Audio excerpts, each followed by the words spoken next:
Olá, caro aluno. Sou o professor Magno Gomes e a partir de agora estarei com você com esta disciplina muito importante para a sua formação, que é a macroeconomia, ok? Bom, eu sou graduado em Ciências Econômicas, também tenho mestrado em Economia Regional e também sou doutorando em Economia Aplicada. Perfeito? Então, antes da gente começar a nossa aula, alguns recados são importantes. Primeiro, é importante que você faça a leitura do seu manual, lembrando que as aulas não vai substituir lá todo o seu livro. Perfeito?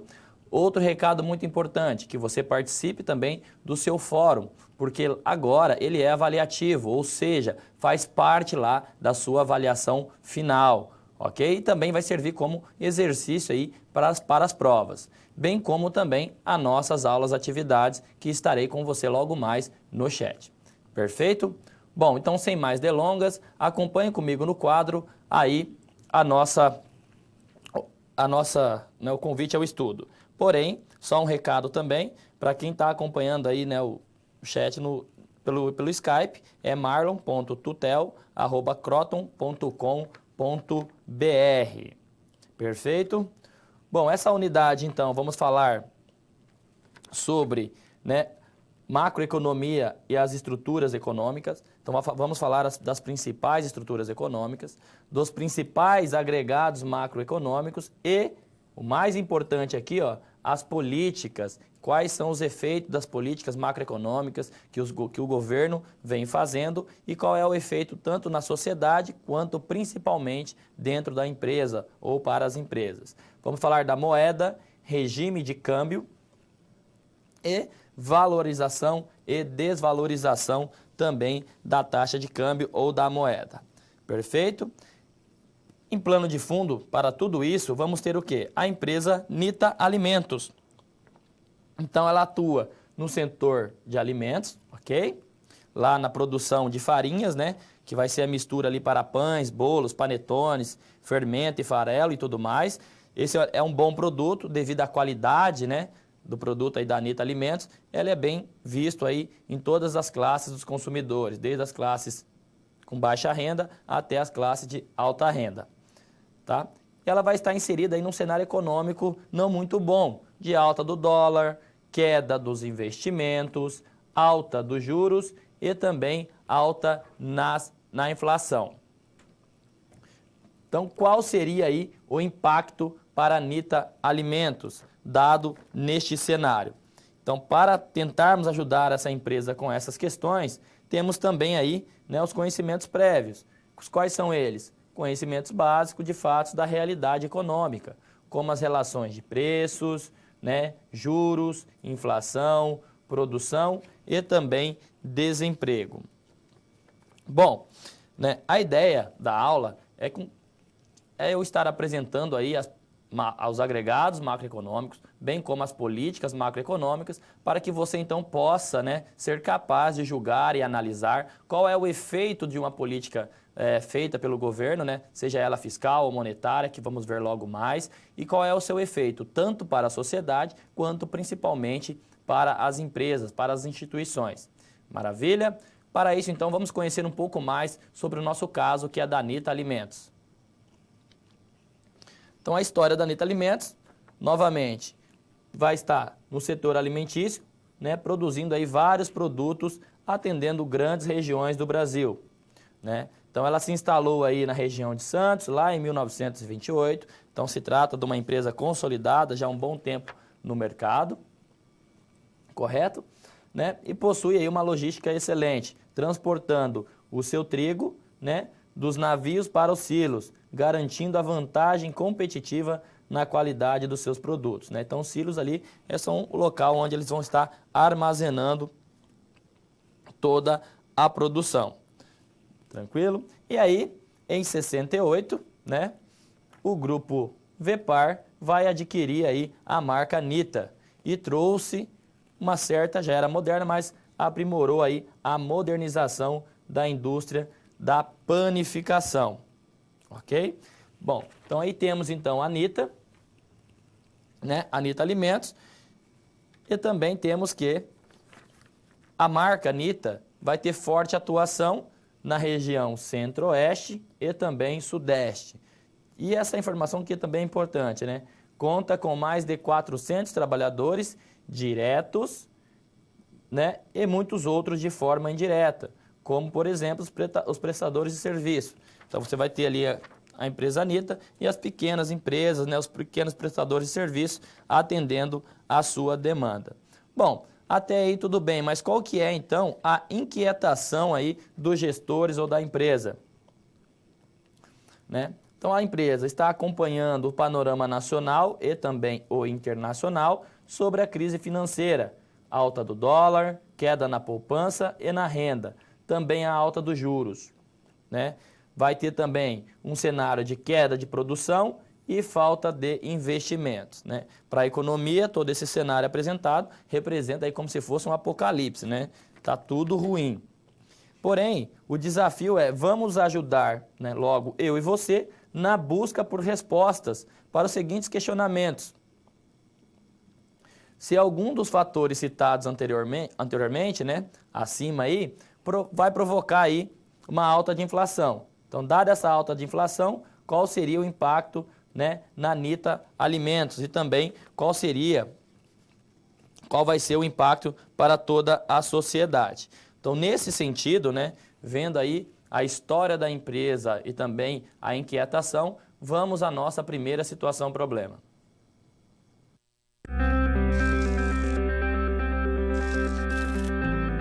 Olá, tudo bem?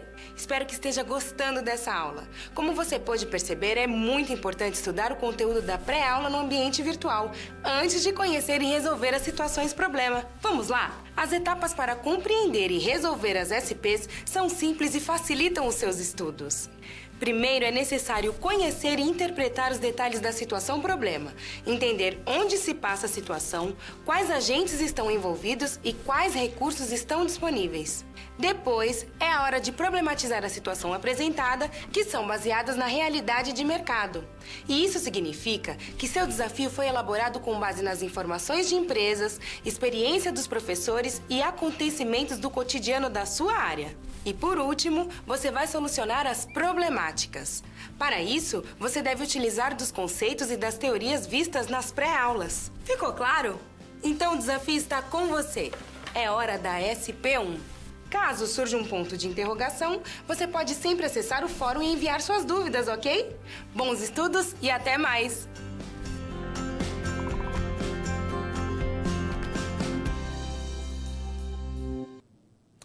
Bom, cara aluno, é o seguinte, né? Todas as empresas, não só a Anitta, elas estão sujeitas aí, né, a algumas políticas feitas pelo governo para tentar corrigir algum desequilíbrio de mercado que acaba, de certo modo, né, no curto ou até no longo prazo, prejudicando os setores e também as empresas, né? Então, todo gestor, né, ele está aí suscetível a esse fato na economia. Então, ter informações dos dados macroeconômicos, ou seja, dos agregados macroeconômicos, e saber qual que é a relação que isso tem, qual é o impacto, qual é o efeito que vai ter não só para a economia, mas sim também para a sua empresa, é de fundamental importância para qualquer bom gestor. Ok? Então, negligenciar as informações macroeconômicas, com certeza está levando, né, ou vai provocar aí certos problemas dentro de uma gestão de empresas.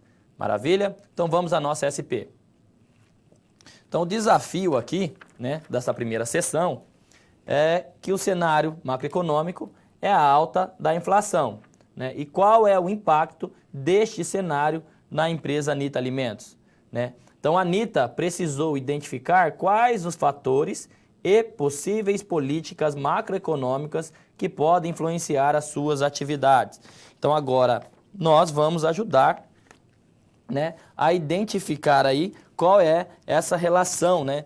E para isso, primeiro, antes de responder, como foi mencionado no vídeo, né? Antes de responder ou solucionar essa situação, problema, vamos contextualizar um pouco. Primeiro, vamos então definir aí um pouco mais sobre a inflação, né? Então, a definição de inflação é o aumento contínuo e generalizado no nível geral de preços, né? Mas qual que é o problema da inflação? É que ela vai gerar alguns custos para a sociedade, né? Quais são os custos? relação aqui à distribuição de renda, né? Então, a inflação, ela gera concentração de renda, porque ela vai punir os mais pobres, né? Quem tem a renda menor. Por quê? Né, os mais pobres são os trabalhadores de baixa renda que não tem nenhuma aplicação financeira para tentar aí, né, compensar um pouco a inflação. Então, como você não faz aplicação financeira, seu valor, seu dinheiro não é corrigido pela inflação. Então, ele é corroído, na verdade, né? Ele perde poder de compra. Os empresários, por exemplo, eles conseguem, de certa forma, né, se livrar da inflação. Eles vão acabar repassando, né, o aumento dos custos de produção nos preços. Então, ele acaba um pouco tirando esse peso aí das costas dele, né? E o governo também, ele acaba ganhando, né? Porque quanto maior os valores dos preços, e aí maior é a quantidade de imposto que ele vai estar recebendo, né? Também gera aí problemas na balança de pagamentos, que é o desequilíbrio interno e externo das contas públicas, né? Porque quando você tem uma inflação muito grande no país, o preço do seu produto, ele fica o quê? Muito mais caro relativamente com o mesmo produto, mas de outro país, né? Então, às vezes, acaba importando e deixando de exportar, ou seja, deixando de vender os produtos nacionais.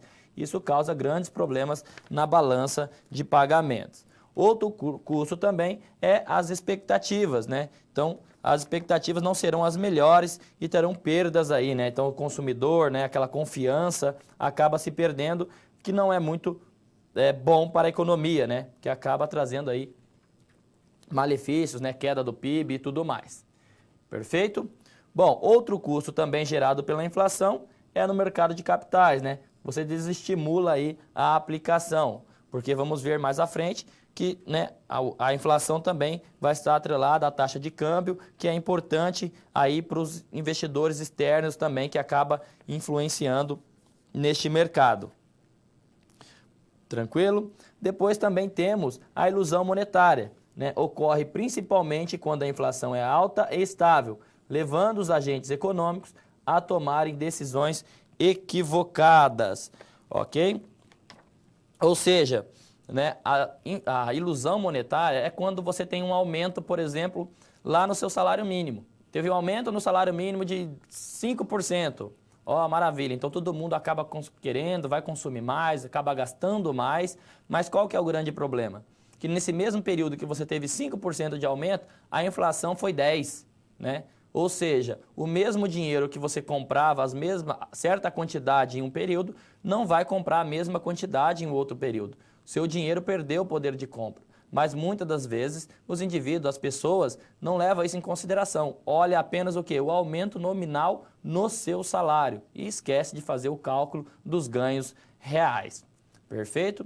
Bom, e a inflação, né, já é o quê? É um histórico do Brasil, problemas que geraram lá antes de 94, antes do real, né, com vários planos para tentar estabilizar aí a moeda. Então, ele sempre é aí o calcanhar de Aquiles do país, né? Então, a grande preocupação sempre é com a inflação. E para isso, existem algumas políticas, não só também, né, óbvio, para controlar a inflação, mas também para promover o crescimento, a melhor distribuição de renda, e para isso o governo utiliza algumas políticas macroeconômicas. Vamos ao quadro ver cada uma delas.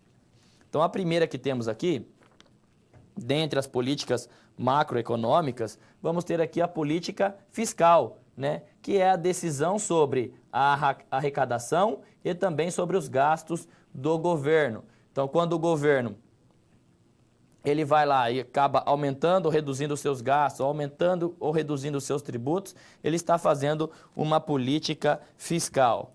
Perfeito? Depois ele tem também uma outra ferramenta, que é as políticas monetárias, que é a decisão sobre o volume de moeda na economia, né? Então, a taxa de juros e também o crédito. Então, a política monetária ela vai atuar sobre aonde? O volume da moeda na economia, sobre a taxa de juros e também no crédito. Depois temos a política cambial e comercial, que combate também, de certa forma, a inflação, né, que foi também uma das ferramentas lá em 94, feito pela equipe econômica da época, né, e equilíbrios externos. E também vai controlar o saldo da balança de pagamento, vai tentar manter equilibrado este saldo. Depois temos também políticas de rendas, né? Que é a interferência na formação do preço e salários, né? Tentando promover ou buscando aí promover o quê? O desenvolvimento econômico. Né? Por exemplo, uma política de renda que pode ser muito, que é vista entre nós, é, por exemplo, a política do salário mínimo. Esta já é uma política de venda, ok?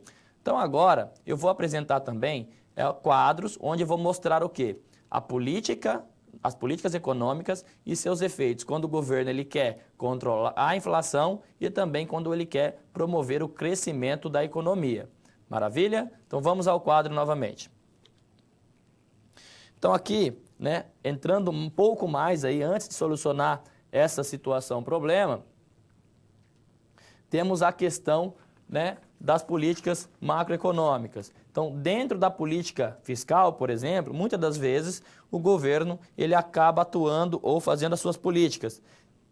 Se o governo ele opta pelo controle de suas despesas, que são as políticas dos gastos, então é uma das políticas fiscais, ele pode diminuir os seus gastos. Então, qual que é o objetivo dele estar diminuindo ou reduzindo os seus gastos? É uma das ferramentas que ele pode utilizar como política anti-inflacionária, ou seja, para provocar uma redução nos preços, uma redução no nível geral de preços. Perfeito?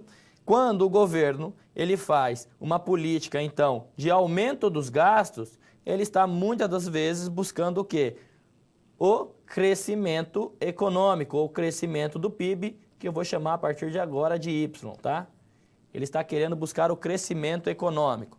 Então, quando o governo ele faz aumenta seus gastos, ele está fazendo uma política, guarde bem isso, guarde aí no seu coração. Se o seu coração estiver cheio de amor, guarde no seu pulmão, mas guarde em algum lugar. Então, quando o governo ele faz o aumento dos seus gastos, ele está fazendo uma política fiscal expansionista, ok? Por outro lado, quando ele está diminuindo os seus gastos, ele está fazendo uma política fiscal contracionista. Perfeito? Também ele pode atuar na arrecadação de tributos ou a sua política tributária. E assim a mesma coisa, quando ele aumenta, né, a carga tributária, o que ele faz? Ele acaba promovendo a redução na renda disponível, né, que eu vou chamar de YD. Então, quando nós temos menos renda, porque parte dela é tributos, é imposto, nós vamos fazer o quê? Acabar consumindo menos. Então, menor consumo, né? Os empresários, as empresas são obrigados a fazer o quê? A baixar o preço para tentar vender, né, para aqueles clientes que ainda estão desejando comprar o determinado produto, né? Isso falando numa visão mais ampla.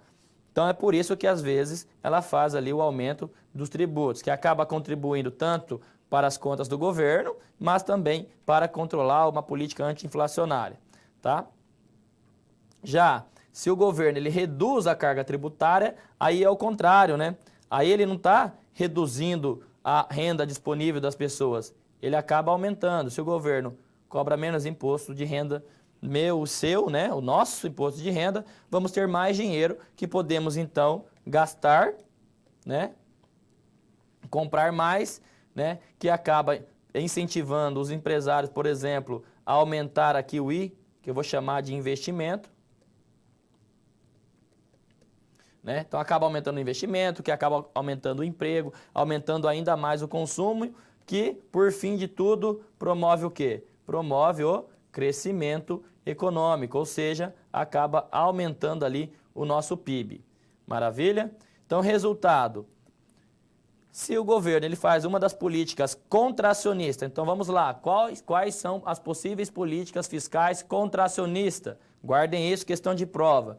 Diminuição dos seus gastos ou aumento dos seus tributos. Isso faz com que inibe o consumo e também o investimento. Política fiscal expansionista. O governo ele aumenta seus gastos ou ele diminui a sua carga tributária, que vai acabar estimulando o consumo e também o investimento, né? No que tange aqui a melhora de renda, se ele faz ali o controle das suas despesas, os gastos podem ser direcionados a setores mais atrasados, né? Na questão de imposto, o imposto normalmente é progressivo, né? Quando quem ganha mais acaba sempre pagando mais. E os benefícios são para grupos menos favorecidos. Beleza? Então, isso foi um pouco da política fiscal. Aí, agora, temos também, no que tange as outras políticas, né? Que é a política monetária. E assim como na política fiscal, a política monetária também tem aí, né, a sua versão contracionista e expansionista. Então, também guarde aí no seu coração. Quais são as políticas monetárias expansionistas?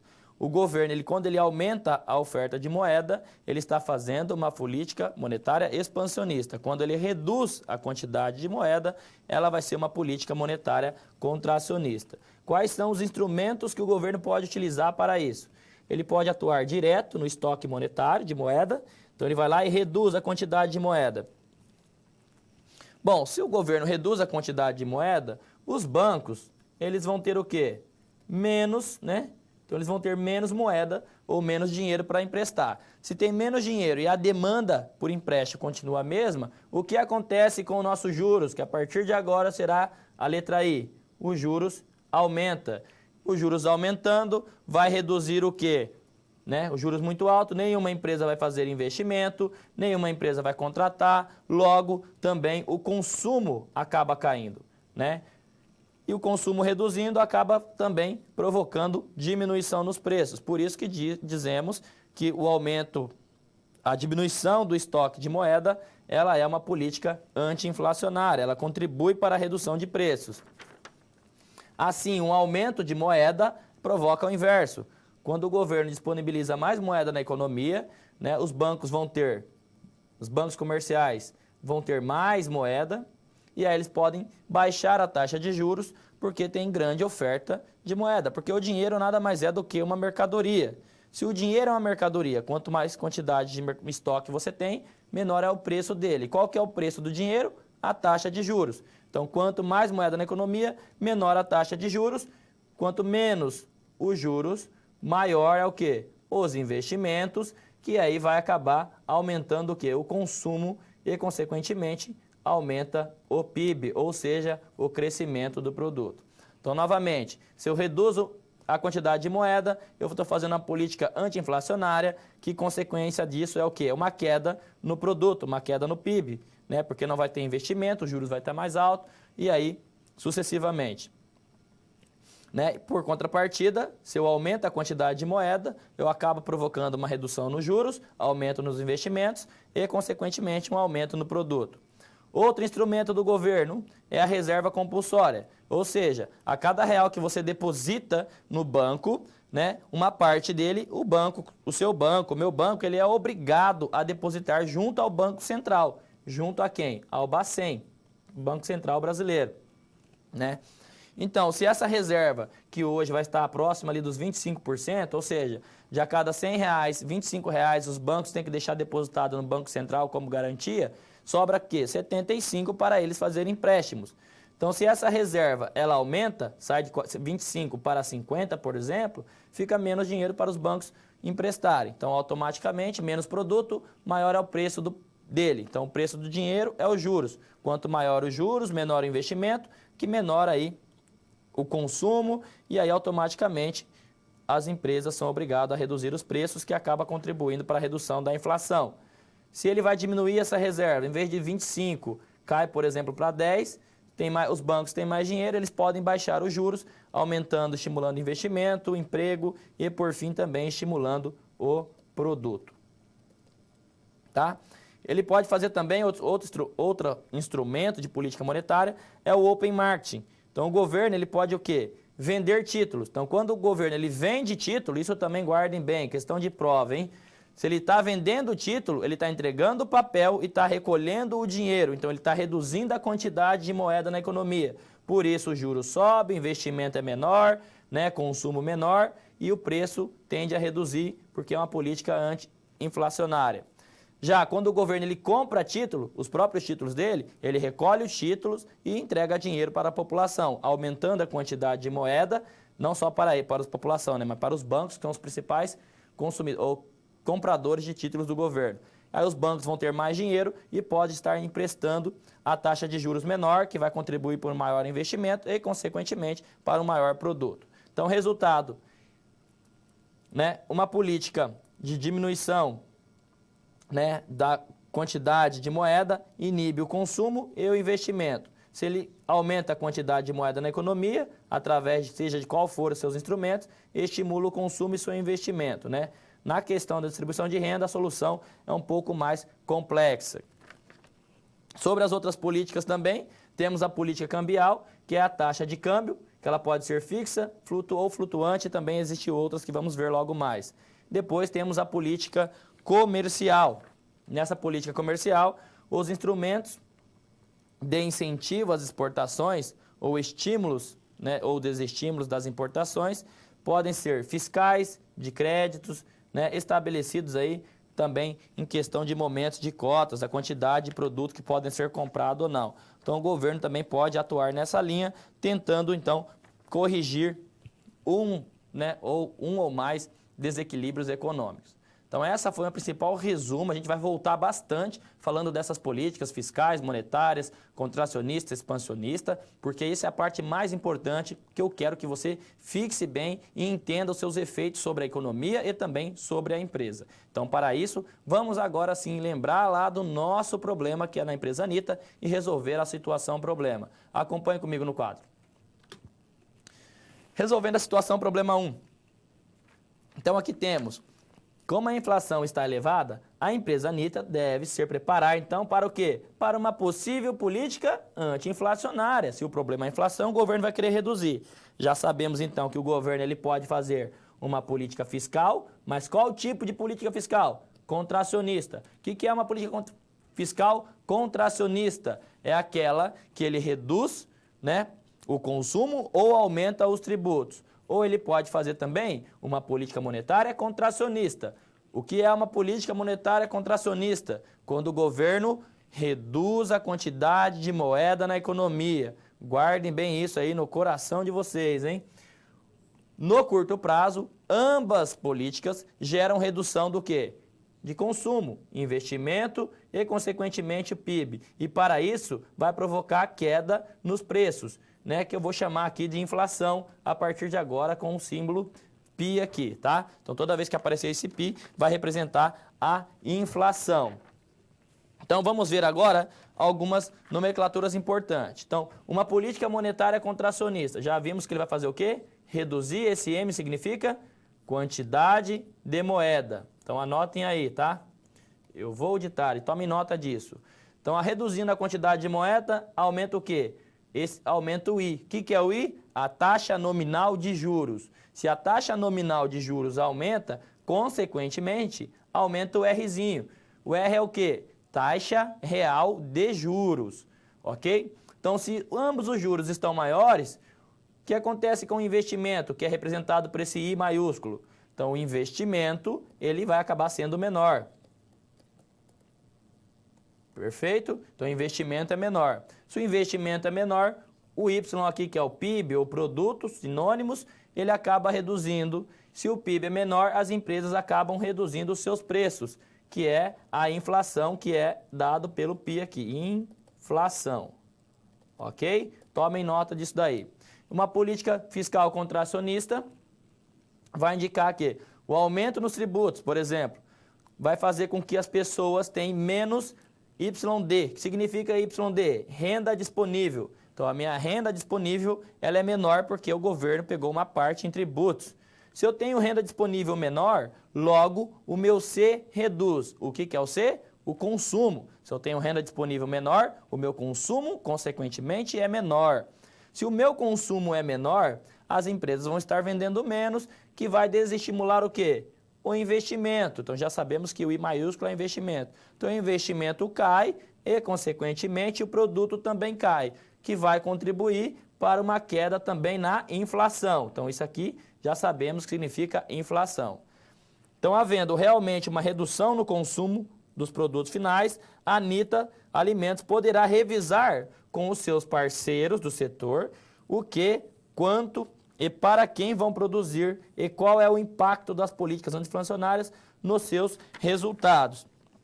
Então, resumindo isso, a Anitta deve se preparar com o quê? Ela vai ter que se preparar para uma baixa, né, de venda. Então, tem que controlar, organizar seus estoques, promover promoções para tentar minimizar um pouco esse efeito. Maravilha? Então, agora vamos à nossa segunda situação problema.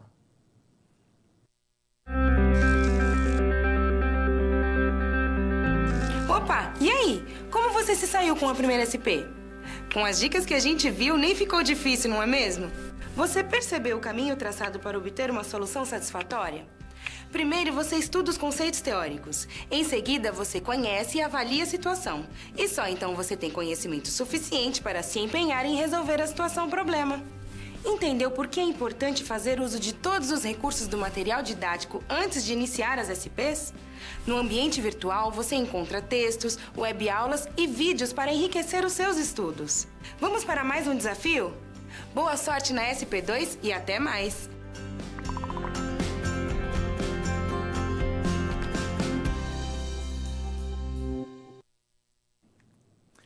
Bom, voltando aqui, vamos então agora a ler a nossa segunda situação problema. Bom, nessa situação problema, vamos ter aí diversas fontes, né, de informações, que é aqui o CNI, né, que é a Confederação Nacional das Indústrias, e também o nosso IBGE, Instituto Brasileiro de Geografia e também Estatística, tá? Então, além das várias variadas notícias, informam também que o nível de investimento das empresas em diversos setores caiu bastante em razão da queda da renda provocada pela diminuição do consumo, né, das famílias e pelo também aumento da taxa de desemprego.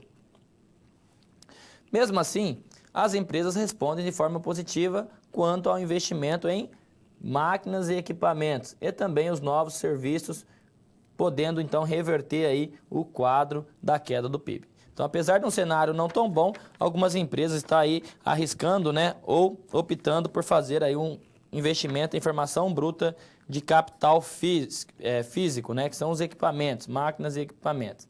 Essa estratégia vai estar correta? Né? Por que será que essas empresas, nesse cenário, estão optando por esse tipo de estratégia? Então, antes de responder essa questão, novamente, vamos sempre contextualizar, né? E depois, ao final, vamos estar resolvendo aí essa inquietação da empresa. E para isso, temos que apresentar ali os dois modelos que vai estar lá no seu manual, né? O modelo IS e LM. Vamos ao quadro. Combinando as relações dos modelos IS e também LM, tá? Bom, o equilíbrio no mercado de bens vai implicar que um aumento, isso é importante, um aumento na taxa de juros leva a uma redução no produto. Então, aqui estou dizendo que eu tenho esta afirmação na macroeconomia, o equilíbrio no mercado de bens, que vai ser representado pela minha curva IS, vai dizer o seguinte, que o aumento na taxa de juros leva a uma redução no produto. Então, a causalidade aqui é o quê? Os juros afeta o produto. Porém, na minha relação LM, eu vou dizer o seguinte, que o equilíbrio no mercado financeiro, das moedas, do dinheiro, implica que agora o aumento no produto provoca o aumento na taxa de juros, né? Então, temos aqui uma questão de simultaneidade. Na curva IS, eu digo que a taxa de juros que provoca variações no produto. Na curva LM, eu vou dizer que é o produto que provoca variações na taxa de juros, né? E aí a gente vai encontrar o equilíbrio de mercado analisando essas duas relações. Então, quando a curva IS vai interceptar a curva LM, os mercados de bens e financeiros vão estar sempre em equilíbrio, tá? Então, esta é a decisão, essa é a informação importante. Então, vamos só recapitular algumas siglas importantes antes de entrar aí na relação desses gráficos e analisar a dinâmica dessas duas, né, desses dois mercados, que é o mercado de bens e serviços e também o mercado monetário. Ok? Bom, então temos aqui produto, que aí vai ser muitas das vezes falado como sinônimo do PIB, que é o Produto Interno Bruto, né? Então, é a produção total de bens e serviços que são produzidos em uma sociedade dentro de um período de tempo. Porém, não se contabiliza, nem no produto, nem no PIB, né, os bens intermediários. São os bens para fabricar outros produtos, tá? Depois vamos ter o PNB. O que é o PNB? Produto Nacional Bruto, né? Aqui vai ser a soma do PIB, mas também o que é produzido fora do país. É a somatória de tudo aquilo que é produzido no país ou fora do país, como bens e serviços, e também seus resultados é medido pelo preço de mercado, tá? A preços correntes. Depois também temos, quando nos falamos sobre renda, né? Então, os proprietários ali dos fatores de produção, como o governo, as empresas e as pessoas, são remunerados. Então, basicamente, são os salários. Quando eu falo de renda, estou falando do quê? Dos salários das pessoas, dos trabalhadores, do lucro do empresário, da arrecadação do governo, tá? Poupança, né? Quando eu falo de poupança, é tudo aquilo que não for consumido. Então, eu vou ter minha renda disponível. Sim, a renda disponível, esse Y, na macroeconomia, é a mesma coisa do PIB, tá? Mas a gente está falando de maneira agregada. Então, a renda disponível da população, que é o PIB, menos o tributo, que é o T aqui, né? Que é a renda total menos o tributo, vai me dar o quê? A minha renda disponível, né? Então, a minha renda disponível menos o meu consumo, isso daqui é minha poupança, né? O que eu tinha, menos o que eu consumi, o que sobrou é a minha poupança. Maravilha? Depois também eu tenho o termo que é despesa, né? Diferente lá da contabilidade, na macroeconomia, né? Ele é aí medido pelo fluxo de produção de bens e serviços, mas também pode ser medido pelo total das despesas realizadas pelos agentes, ou seja, pelos consumidores, pelo governo, pelas empresas, né? Os gastos das pessoas, do governo, das empresas, na macroeconomia vamos chamar de despesas. E depois temos os investimentos. E nesses investimentos é muito importante, porque na macroeconomia, quando se fala em investimento, está falando única e exclusivamente sobre os investimentos de formação bruta de capital fixo, ou seja, de máquinas e equipamentos, né? Então, na teoria macroeconômica, quando se relaciona ou se remete à palavra investimento, não está falando aqui no mercado financeiro, né? Essa aí é uma outra área que vai entrar mais na parte da economia monetária, né? Que vai falar sobre esses investimentos em mercado de capitais, mercado de renda fixa e tudo mais. Mas, quando se fala aqui na teoria macroeconômica, se fala apenas em formação bruta de capital fixo. Maravilha? Bom, agora eu vou trazer também, né, só para mensurar, se você esses gráficos que vai estar presente na aula, vai estar contido, né, vai estar lá como extra ao seu manual, né, no seu livro. Provavelmente vai estar um daqueles links que você vai ter que clicar para ir atrás e ver mais sobre os modelos ISLM. No seu manual, ele apenas vai comentar ali ISLM, mas temos aqui a contextualização deste modelo. Vamos ao quadro. O modelo ISLM, ele vai dizer o seguinte, né? Ele vai nos dizer que a economia vai estar em equilíbrio, né, a uma dada taxa de juros, tal que essa taxa de juros vai dar um dado produto ou uma renda. E o equilíbrio vai dar onde? Justamente essas curvas de S, né, que é o mercado de bens, né, bens e serviços, é igual, ou seja, vai ser igual ao meu mercado aqui de moeda, né, a minha demanda de moeda. Então, vamos ver logo mais que o mercado de bens é constituído, ou PIB, pelo consumo, mais investimento, mais gasto do governo, mais exportações, menos importações, que é esse M aqui, né? É essa relação que vai dar. Tá? E aqui, se temos a produção do PIB, também temos a demanda agregada, que em equilíbrio falamos que é o seguinte, que nesta linha, tanto a demanda quanto a oferta de bens e serviços vai estar em equilíbrio, bem como nesta linha, tanto a demanda por dinheiro quanto a oferta por dinheiro também vai estar em equilíbrio, né?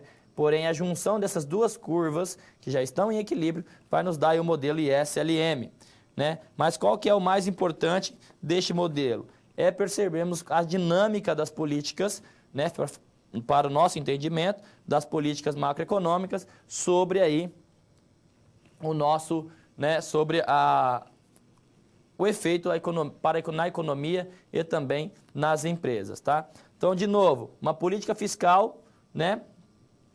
Produto e taxa de juros. Efeito do aumento do imposto. O que vai acontecer? O aumento dos impostos vai deslocar a curva IS para a esquerda e diminuir o nível de equilíbrio do produto e da taxa de juros. Então, primeiro, se você está nesse ponto e você sabe que você reduzindo, diminuindo ali, né? Aumentando os impostos ou reduzindo o consumo do governo, você vai acabar contribuindo para uma queda do PIB. Então, o PIB só pode reduzir. Então, se a curva LM se mantém a mesma, você vai ter um movimento sobre a curva, um deslocamento sobre S, nesse novo equilíbrio, abaixo do produto natural, que vamos chamar, né? Mas por que ele vem aqui para o ponto A e não para o ponto D? Porque se o juros permanecesse igual, realmente, né, o produto, a queda seria mais agravada. Porém, como o produto cai, o consumo também cai e a procura por dinheiro também reduz, os bancos são obrigados ao quê? A baixar os juros. Então, você tem o quê? Uma baixa na taxa de juros. Mas ela não é suficientemente para voltar aqui no estado inicial, né? Então, o produto vai ser menor, mas poderia ser ainda maior se não houvesse aí uma queda nos juros a priori.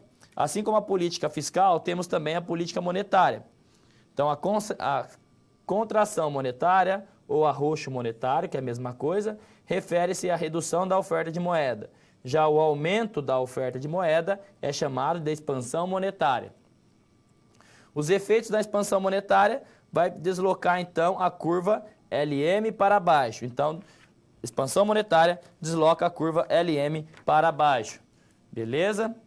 Porque se eu reduzo, já expliquei, caso eu aumente a quantidade de moeda, os juros caem, que incentiva o investimento, que aumenta o PIB. Então, se eu estava no ponto A e fiz uma política monetária expansionista, né, aconteceu o seguinte, que o meu produto vai aumentar. Então, ele vai ter que vir aqui para algum ponto sobre a linha IS. Né? E eu sei que a taxa de juros cai porque eu fiz uma expansão monetária, a quantidade de moeda aumentou na economia, né? E isso contribuiu para o crescimento do PIB. Perfeito? Isso é muito importante, porque verificarmos o seguinte, será então que solucionou o problema da economia, basta fazer políticas monetárias expansionistas que o PIB vai crescer, a taxa de juros vai ser menor? No curto prazo isso funciona, mas no longo prazo, vamos ver mais adiante do curso, que isso vai gerar apenas pressões inflacionárias, apenas aumento no nível de preços. Maravilha? Então vamos rapidamente resumir o que falamos até agora e solucionar a nossa situação problema. Então temos aqui que o aumento ou uma expansão da moeda provoca uma redução nos juros, aumento nos investimentos e, consequentemente, um aumento na renda. Novamente no curto prazo. Maravilha? Depois temos, se caso tem uma redução da moeda, na quantidade de moeda, provoca um aumento nos juros, uma redução no investimento e uma redução no produto. Para a política fiscal, expansionista. O que é expansionista? Aumento dos gastos do governo. Ele vai provocar um aumento no produto, que segundo a política fiscal, vai provocar um aumento também na taxa de juros. Você vai demandar mais moeda para consumir, então os juros acabam aumentando. E, consequentemente, se você aumenta a taxa de juros, reduz o investimento. Já se você faz uma fiscal contracionista, no curto prazo você reduz o produto, também você reduz a taxa de juros e você vai aumentar em um segundo momento os investimentos. Maravilha? Agora sim, então, podemos solucionar a nossa situação problema 2. Né? Então, diante do cenário de baixo consumo, a redução do PIB e juros baixos, a empresa Nita Alimentos pode traçar estratégias de longo prazo, pois suas expectativas são que no curto prazo possa haver uma queda de demanda. Então, se tem uma queda na demanda, você vai ver que os juros vai reduzir, né? Então, porém, ao longo prazo, o produto tende a voltar ao equilíbrio natural, o que voltará a aquecer a economia. Assim, a empresa poderá aproveitar os juros baixos, porque no curto prazo o produto está abaixo do seu equilíbrio, ou abaixo do seu natural, né? Então, os juros vai estar menor e investir em máquinas e equipamentos para atender a demanda no longo prazo. Então, vamos ver aqui o seguinte, que o gestor da Nita Alimentos viu ali na crise uma oportunidade. E essa oportunidade foi qual? Né? Temos ali que ele optou por fazer o investimento, porque neste momento o juros está baixo. No momento de crise, normalmente, os juros está baixo. E aí que ele aproveitou para fazer o investimento, vislumbrando um crescimento num longo prazo, 2, 3 anos, falando aqui da economia, né? Então, para ele atender essa demanda no longo prazo, ele aproveitou a queda dos juros. Finalizamos assim a nossa segunda situação problema. Vamos agora à nossa terceira SP.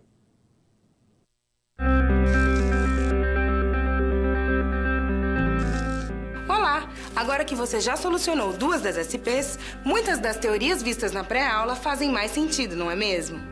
Essa é justamente a função das situações problema, te preparar de forma mais prática para a realidade da vida profissional.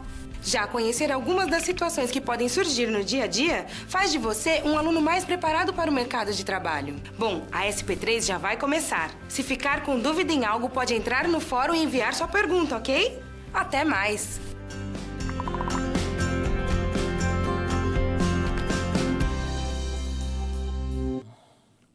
Bom, voltando aqui, os gestores da Anitta Alimentos já devem estar com dor de cabeça, né? Porque é um problema atrás do outro. Agora vamos nos deparar com um problema de desemprego, né? Desemprego da economia em geral. Mas qual que a gente sempre vê essas notícias aí nos jornais e tal, mas qual será o efeito dessa variável aí para a nossa empresa, para a empresa Anitta Alimentos? Acompanhe comigo no quadro, então, né, a análise ali da nossa SP3.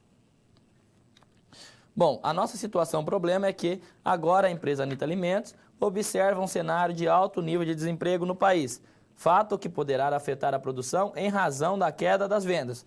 Então, se você tem um alto desemprego, automaticamente você não vai ter aí, né, um bom consumo, então vai acabar reduzindo. Então, diversos setores produtivos, bem como as fontes governamentais, discutem a questão de desemprego e de como esse fato resultará no baixo crescimento do PIB e também do Produto Nacional Bruto, PNB, afetando assim os resultados das contas nacionais. Portanto, quais as possíveis políticas econômicas para corrigir o problema do desemprego e qual é o efeito sobre as variáveis macroeconômicas e, principalmente, qual é o efeito dessas políticas para a empresa Anitta Alimentos? Então, antes mesmo de solucionar, vamos aqui à nossa contextualização. Então, vou apresentar primeiro a você, né, a diferença do PIB, valor bruto de produção, e também do valor adicionado, né? A diferença dessas três variáveis vai estar aqui no que tange, né, a sua mensuração. Então, imaginemos aqui nesse exemplo que temos o trigo, a planta em si, né, o trigo. Então, o trigo ali, o agricultor plantou, colheu, custou 5, né? Não teve mais nada, não teve nenhum processo de transformação. O trigo ali brotou e temos 5. Porém, para virar farinha, ele já custava 8. Né? E para virar ali o nosso pãozinho, né, de cada dia, ele já custa 10. Então, a soma de todos esses processos vai me dar 23, que daí seria a ideia do meu valor bruto da produção. Porém, isso não é meu PIB, porque o trigo ele vai estar contabilizando nas 3 etapas, né, e não é correto. Então, se eu tenho 5 e foi 8, o valor adicionado aqui foi quanto? Foi 3. Se eu tinha 8 e virou 10, o valor adicionado ao produto foi 2. Então, a soma, né, desses valores é o que eu chamo de VA, valor adicionado, que é o 5, 3 e 2, né, que também é a mesma coisa que o PIB, né, vai dar sempre o mesmo valor. Então, agora, eu vou apresentar também as questões, a função, né, ou a equação do mercado de bens e serviços, né, que é a composição do PIB, né, segundo também a metodologia até mesmo do IBGE. Maravilha, tem as subcontas, mas aqui são as contas agregadas. Então acompanhe comigo no quadro essa função e principalmente a sua derivação e os multiplicadores. Então vamos ter aqui esse Z que representa, olha só, a demanda. Então a demanda, né? Então a demanda e o PIB que representa a oferta.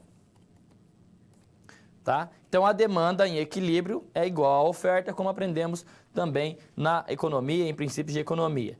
Em equilíbrio, vamos ter essa relação. Porém, o PIB vai ser C, consumo das famílias, mais I, investimentos, mais G, gastos do governo, mais X, exportações, mais IM, ou simplesmente M, é as importações. Para isso, temos uma economia aberta, tá? Quando falamos de economia fechada, corrigem aí, não tem exportação e importação, tá? Não tem isso. É simplesmente, para economia fechada, consumo, investimento e gastos de governo.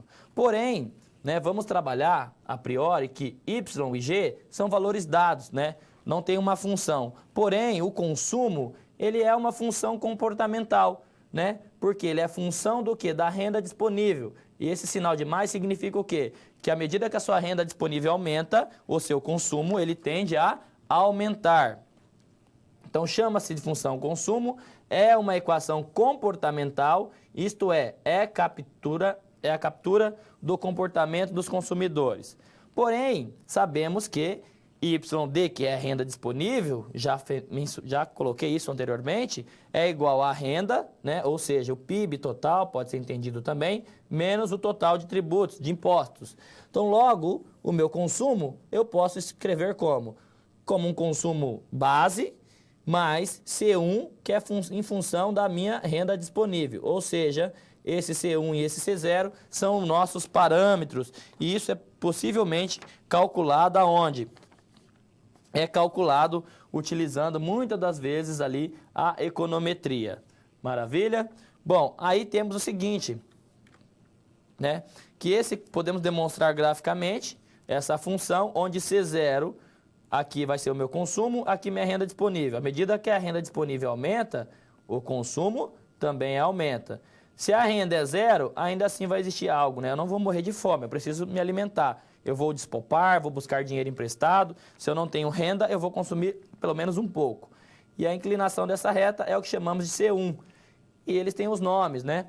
Esse C1 vai ser chamado depois aí de propensão marginal a consumir, né? Então, voltando lá na nossa equação da economia fechada, né? Que aqui também é o PIB, só trouxe Y para ficar mais fácil. Então, se eu tenho essa equação para a economia fechada, já sei que C é C0 mais C1 YD, né? Então, meu YD eu sei que é meu Y total menos T, que é da minha renda disponível. Então, o meu consumo eu posso reescrever dessa forma, só substituir, né? Substituir isso aqui dentro, certo? Beleza. Depois eu peguei a minha função original e substituí esse C aqui por esse, tá? Substituí o C por esse daqui. Depois de feito isso, né, eu tenho aqui então ó, todo o meu C aqui, né? Aí eu faço a distributiva, C1 vezes Y, C1 vezes T, e vou desmembrando essa equação, tá? E aí eu vou ter nesta equação Y desse lado, Y desse. Então eu vou trazer todos para o mesmo lado da igualdade, porém trocando o sinal, né, que fico com essa relação e vou repetir os demais. Porém, aqui eu tenho Y e aqui eu tenho Y, eu vou colocar Y em evidências. Percebam, se eu fizer a distributiva, na prova real, eu volto para o mesmo termo de cima. Maravilha? Repito aqui também.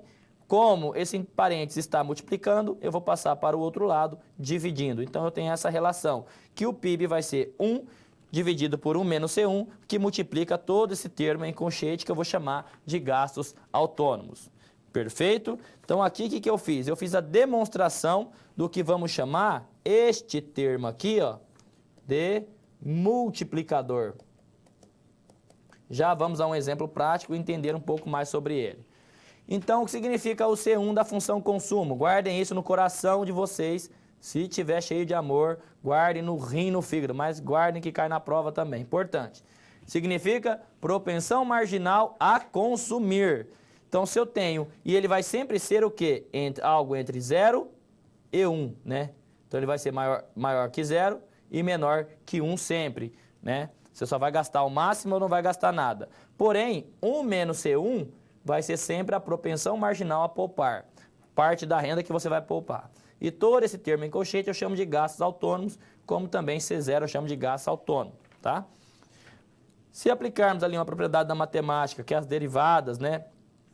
Que nada mais é do que eu falar o seguinte, se eu variar o consumo, quanto o consumo vai impactar no aumento ou na redução do PIB? Se eu aumentar o investimento, quanto vai aumentar ou reduzir o PIB? Se eu aumentar em uma unidade no gasto do governo, em 1 milhão, qual é o impacto sobre o PIB?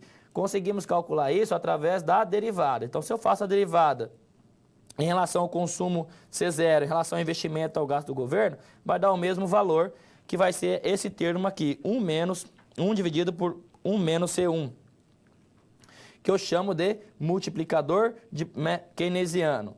Depois eu consigo também calcular o multiplicador de impostos, ou de impostos, que é a derivada, né, do produto em relação aos tributos, que daí vai ser pouco diferente, né? Vai ser menos C1 sobre 1 menos C1. Então, esse daqui é o multiplicador de imposto e aqui é o multiplicador ali keynesiano. Maravilha?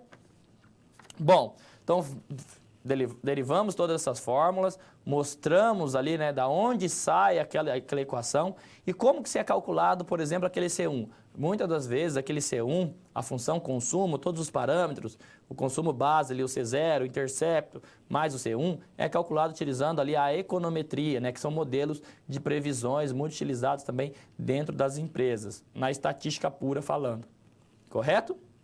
Então vamos agora a um exemplo, mostrar ali como funciona esse multiplicador, que é uma variável muito importante a ser considerada. Acompanhe comigo no quadro. Então, suponhamos que temos uma economia hipotética, onde temos uma função consumo, já foi estimado, foi estudado, que ela significa 160 milhões, pode ser assim, mais 0,6 vezes a renda disponível dos indivíduos. Ou seja, 0,6 você já calcula que é o quê? Que é o seu C1. Ou seja, esse valor é bem próximo da realidade, tá? A cada R$1 que o brasileiro ganha, ele vai estar consumindo aí entre 60 e 70 centavos. Em torno de investimento é 150, gasto do governo 150 e tributos foi 100, né?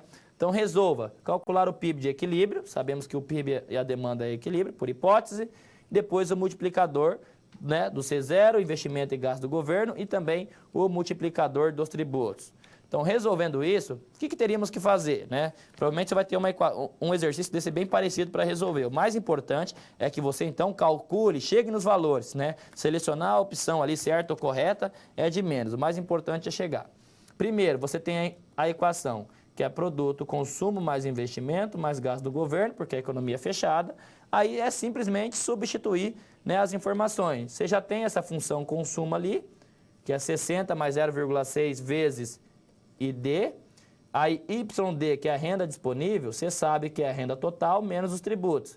Então, renda total, tributo você já sabe que é 100, 150 do investimento, 150 do gasto do governo. Aí é só fazer as contas distributivas, né? Então, você vai ter 0,6Y, 60, 150, 150. Y está deste lado, passa para o outro lado com sinal negativo, Y menos 0,6Y. Então, você vai ter já 160 menos 60 já dá 100, 150 mais 150 já dá 300, que o total disso é 400. Maravilha? Parece um pouco rápido, mas depois vocês vão acompanhar aí, vocês vão ver o passo a passo, não é difícil a conta. Só lembrar de algumas propriedades básicas da matemática. Então, se você coloca em evidência o Y, você tem 1 menos 0,6, que vai dar 0,4. Então, você vai passar dividindo aqui, ó. Já passei dividindo 0,4, que é o que está aqui embaixo. 400 dividido por 0,4, então meu PIB, ou meu produto de equilíbrio, vai ser qual? Vai ser 1.000 unidades. Já aí o meu B, que é o multiplicador keynesiano, como que eu calculo? A fórmula é qual? Já sei que é 1 dividido por 1 menos C1. Maravilha? O C1 eu já sei que é ali o coeficiente da minha renda disponível, que é 0,6. Fazendo isso eu tenho 2,5. O C0... também, o C, que é o multiplicador dos tributos, também consigo calcular, né? Tem a fórmula dada anteriormente. Não se preocupe na hora da avaliação. Se tiver contas com fórmulas, você vai ter essa informação na sua prova. Maravilha? Bom, substituindo tudo isso, você vai ter menos 1,5, tá? Fazendo a conta ali. Mas antes de calcular, apesar, né, além de calcular, o que significa? O mais importante é interpretar. O que significa esse 2,5? O que significa o multiplicador macroeconômico de 2,5?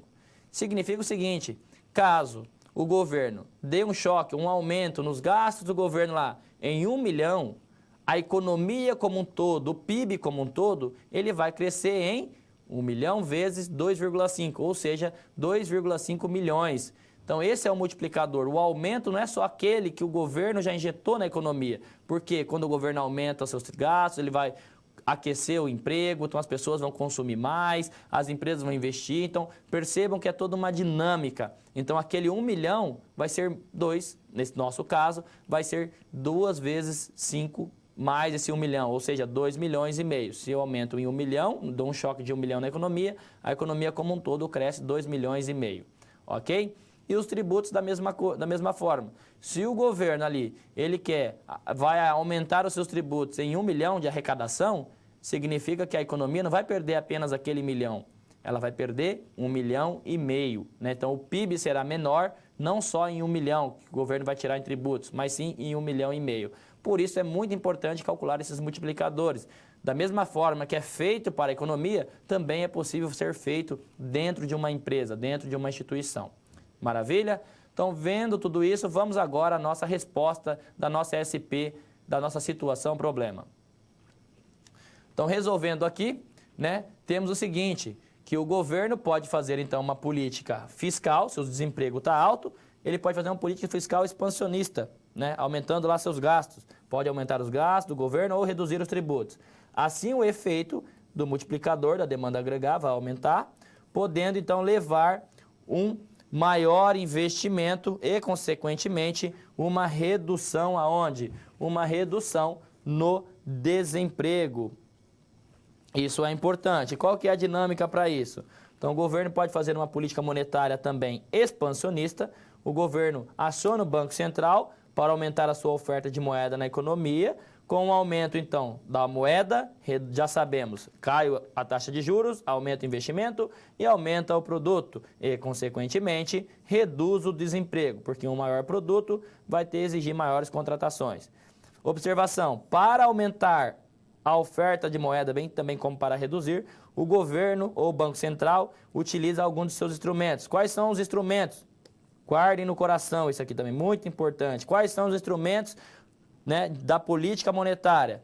Open marketing, compra e venda de título, taxa de redesconto, que é a taxa de empréstimo que os bancos central socorre ali os bancos na questão do seu fluxo de caixa, né, bem de curtíssimo prazo. Depois tem o compulsório, que é aquela taxa obrigatória, que a cada real que entra no banco comercial ele é obrigado a deixar uma parte junto ao Banco Central. Ele também pode atuar direto na emissão de moeda, imprimindo mais dinheiro, né? E também no controle de crédito. Então, esses são os instrumentos da política monetária. Maravilha? Bom, fechamos assim então a nossa terceira SP. Agora vamos ali ver mais uma situação, problema, né, da nossa empresa Nita Alimentos. Acompanhe comigo no quadro.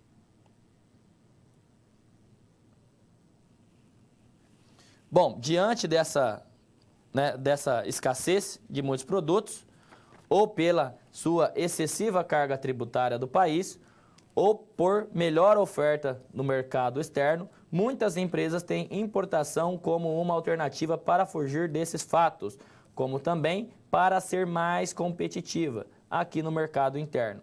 Assim, temos que solucionar o seguinte problema. Qual que é aí a inquietação neste caso da Nita Alimentos? O que significa alta do dólar? Como esse fato vai influenciar os preços da empresa Nita Alimentos? E por que isso pode acontecer, né? Então, por que esse fato ele vai estar acontecendo, né? Bom, então antes, né, de solucionar aí essa questão, né, da Nita Alimentos, é importante nós frisarmos, né, nós também definimos aí um pouco sobre o que é a taxa de câmbio nominal, né, e quais são as políticas de câmbio adotadas pelas nações. Vamos ao quadro. Bom, temos aqui a taxa de câmbio nominal, né? O que é a taxa de câmbio nominal? É o preço da moeda, né, ou das divisas estrangeiras em termos da moeda nacional, ou vice-versa. No caso do Brasil, é quanto se precisa em termos de moeda nacional, em real, para se comprar uma unidade de moeda estrangeira. Seu preço é determinado pela oferta e demanda de divisas. Então, divisas aqui é a quantidade de dólares, tá? É sinônimo. Por exemplo, pela ótica do Brasil, que nós vemos ali nos noticiários, nos jornais, no dia a dia, né, cada $1, né, isso aqui significa dólar, corresponde, hoje está bem mais caro, tá? por exemplo, a R$ 3,10. Então, eu preciso de R$ 3,10 para comprar uma unidade de dólar.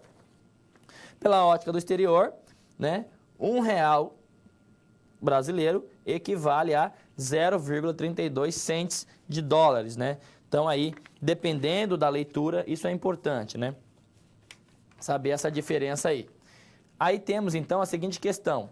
A taxa de câmbio nominal, por exemplo, se estava R$ 3,10 para comprar um dólar e depois, num segundo momento, precisa agora de 3,50, né? R$ 3,50 para comprar o mesmo dólar, houve o quê? Uma desvalorização do quem? Do real. Então, o real desvalorizou. Porém, a taxa de câmbio, que normalmente é representado por E maiúsculo, ela aumentou. Então, a taxa de câmbio aumenta, o real desvaloriza. Isso é importante. E assim vice-versa. Se a taxa de câmbio cai, o real valoriza. Tá? Então, oferta de divisas depende muito do volume de exportações. Porque se o Brasil exportou, ele entregou a mercadoria e está recebendo divisas, está recebendo dólares.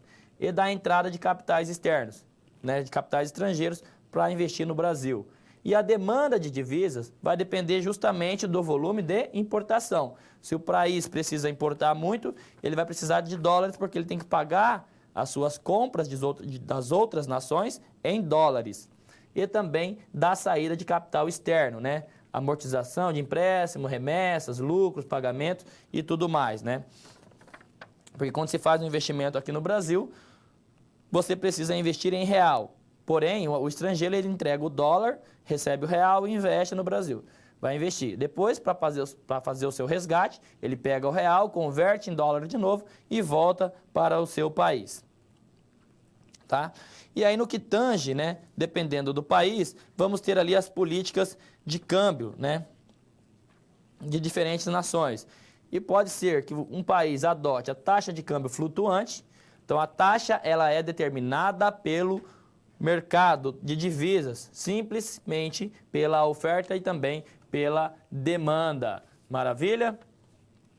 Depois temos também que a opção da Dirt Floating, que é a mais adotada. É o regime de câmbio flutuante, mas com intensa atuação do Banco Central na venda e também na compra, que procura mantê-la em níveis relativamente estáveis. Então, se a taxa de câmbio está muito alta e o governo quer reduzir, ele vai lá e começa a ofertar, vender bastante dólar até que o preço a taxa de câmbio caia, né? E se ele está muito baixa e ele quer também aumentar ou reduzir a taxa de câmbio, ele pode entrar comprando e vendendo os dólares no mercado. Depois tem a mini bandas cambiais, que é o regime flutuante, porém dentro de certo limite que é fixado ali pelo Banco Central, né? Então ele fala assim, ó, você tem um certo limite que vai variar ali, né, de um erro para cima ou para baixo. Ele estipula isso. Depois temos a taxa de câmbio também a fixa, que o Banco Central ele fixa a taxa de câmbio. Qual que é a vantagem disso? Mas aqui não é bem fixa, tá? Na verdade, vai ter sempre aquela dinâmica de compra e venda. Mas o governo ele precisa ter um grande estoque de dólares para tentar manter sempre a mesma taxa de câmbio. Então, ele vai atuar sempre na dinâmica da compra e venda.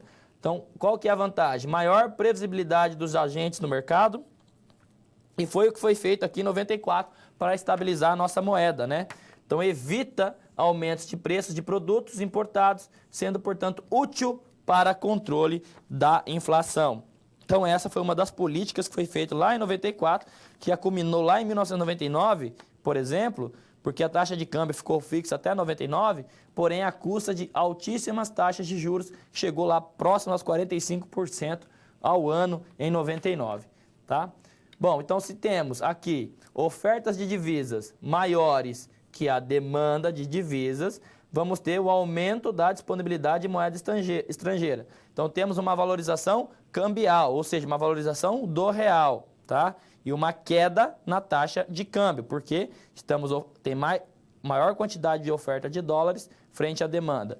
Se a oferta de divisas é menor do que a demanda, se tem uma pressão pela compra desses produtos, então temos o quê? Uma desvalorização cambial, que também pode ser sinônimo da desvalorização do real. Então, desvalorização do real significa um aumento na taxa de câmbio, tá? Isso é importante. Maravilha? Bom, visto então todos esses conceitos, né? Agora sim, então, podemos, de certa forma, ali responder ou solucionar a nossa questão ali da empresa Nita Alimentos, né? Porque ela estava questionando essa questão aí cambial, né? Então, abrimos a economia agora, não trabalhamos mais com ela fechada, abrimos para comércio com o exterior e conseguimos agora solucionar, dado toda essa contextualização, a questão da Nita Alimentos. Vamos ao quadro. Então, finalizando aqui, né, a nossa situação problema, uma alta do dólar acaba significando o quê? Uma desvalorização do real, tá? Então, a moeda brasileira, ela fica mais fraca perante a moeda estrangeira. Com isso, a empresa Nita Alimentos pode ser impactada da seguinte forma: como a empresa, a Nita, importa parte de seus insumos, como o dólar mais caro, o custo dos insumos aumentará e, consequentemente, será repassado ao preço dos produtos, gerando ali a inflação, né? A nossa pedra no sapato, que é a inflação. Também é importante ressaltar que, para alguns setores, essa alta do dólar, né, pode significar uma vantagem. Então, muitas das vezes, na economia, é crise para um e oportunidade para outros, né? Então, como o dólar mais caro, os produtos estrangeiros que concorrem com os nacionais ficam aqui menos atrativos. E isso favorece a indústria brasileira. Então, o impacto da alta do dólar depende do ramo, setor da empresa, a qual depende ali de insumos importados. Então, como eu mencionei, dependendo, por exemplo, para turismo, né, quando o real está desvalorizado, isso é uma maravilha, né, porque vai vir mais gente, né, passear, né, ou tirar suas férias no Brasil, porque fica mais vantajoso, né. Então, ainda para reforçar um pouco sobre, né, essa questão das importações e exportações, o que determina, o que afeta, vamos agora, então, né, buscar um pouco mais ali a nossa outras situações.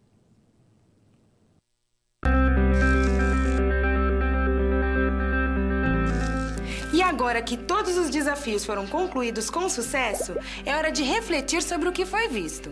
O objetivo das SPs é ampliar o seu conhecimento e te ensinar a como utilizar na sua realidade profissional os conceitos vistos aqui. Essa é uma metodologia que exige muita proatividade e empenho da sua parte, já que segue o modelo de uma das tendências mais avançadas no mundo, a sala de aula invertida.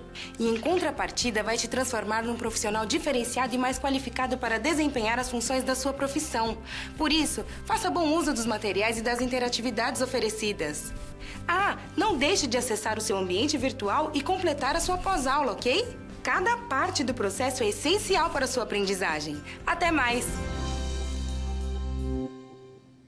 Bom, voltando aqui, então agora vamos ali, né, um pouco mais definir quais são as variáveis que afetam ou não a importações e exportações, bem como também as vantagens e desvantagens de algumas políticas, regimes cambiais. Acompanhe comigo no quadro. Bom, então temos aqui que as variáveis que afetam as exportações, né, no seu manual pode estar um pouco diferente, mas já foi corrigido e vai ser disponibilizado para você. Bom, enfim, as exportações vai ser uma função, ou seja, dos preços externos, dos nossos produtos em dólares, né?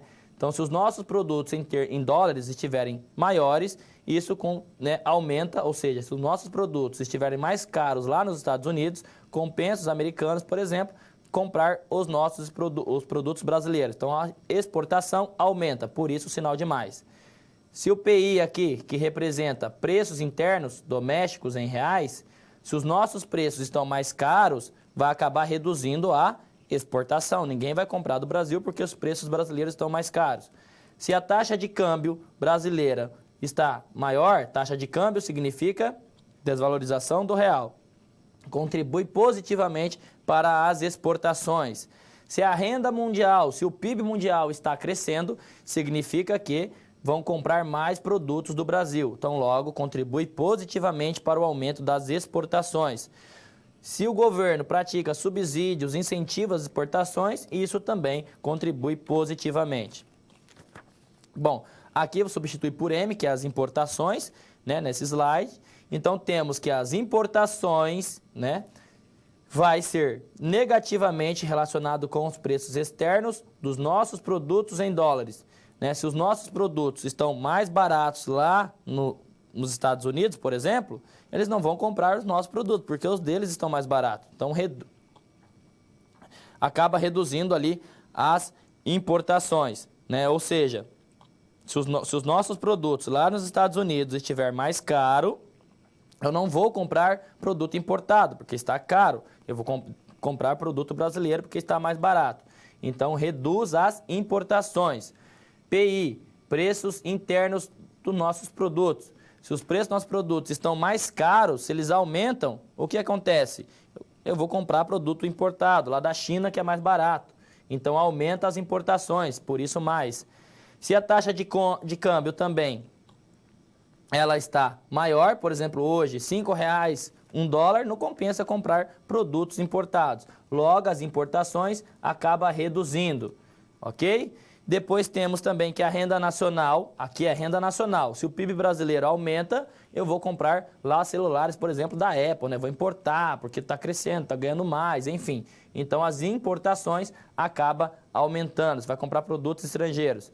E se existe tarifas e barreiras às importações, logo, né, vai ser muito difícil estar comprando produtos estrangeiros. Sobre as taxas de câmbio, temos aqui a fixo, né, quais são as características? O Banco Central fixa a taxa de câmbio. O Banco Central é obrigado a disponibilizar, então, reservas cambiais para tentar manter esse câmbio fixo. Câmbio flutuante ou flexível. Característica, o mercado determina as taxas de câmbio. O Banco Central não precisa disponibilizar, né, reservas cambiais, porque o mercado está dinamizando isso. Depois temos maior controle de inflação, que é uma vantagem do câmbio fixo, você controla mais. Flutuante, política monetária mais independente, então você não perde a política monetária em câmbio flutuante. E as reservas cambiais são mais protegidas a ataques especulativos, diferente no câmbio fixo. Desvantagem, reservas cambiais são vulneráveis às especulações do mercado. E principalmente, né, guardem isso também aqui no coração, a política monetária fica dependente do volume de reservas cambiais. Então, você perde um braço da política econômica, que é a política monetária. Já a desvantagem da flutuante, a taxa de câmbio fica muito dependente da volatilidade do mercado financeiro, nacional e internacional, e também há uma maior dificuldade de controle de pressões inflacionárias devido às desvalorizações cambiais. Ok? Bom, pessoal, agora então vou selecionar aí um minutinho para me pegar uma ou duas questões, para já volto aqui, né, para responder e finalizar as aulas com um recado bem importante. Então, fique um tempinho aí, eu já volto para finalizar a nossa aula.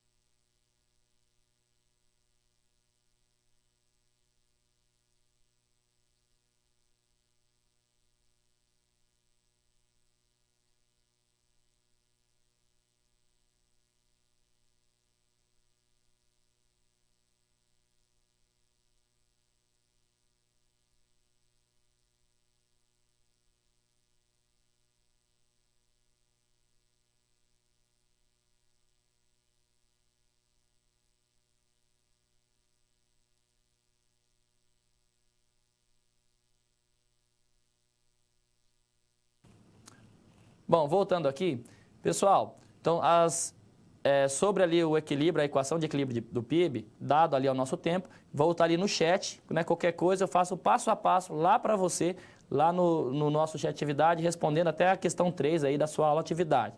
Maravilha? O mais importante é que conseguimos chegar nesse cálculo e ainda o mais importante dessa aula, que você entenda os efeitos das políticas macroeconômicas, que elas são aí, né, muito importantes na determinação da decisão dentro de uma empresa. Quando o gestor vai fazer uma sua decisão, ele não deve apenas analisar os fatores microeconômicos de uma empresa. Então, o gestor que vai negligenciar as políticas macroeconômicas e os seus efeitos dentro da atividade da empresa, ele está fadado com certeza ao fracasso.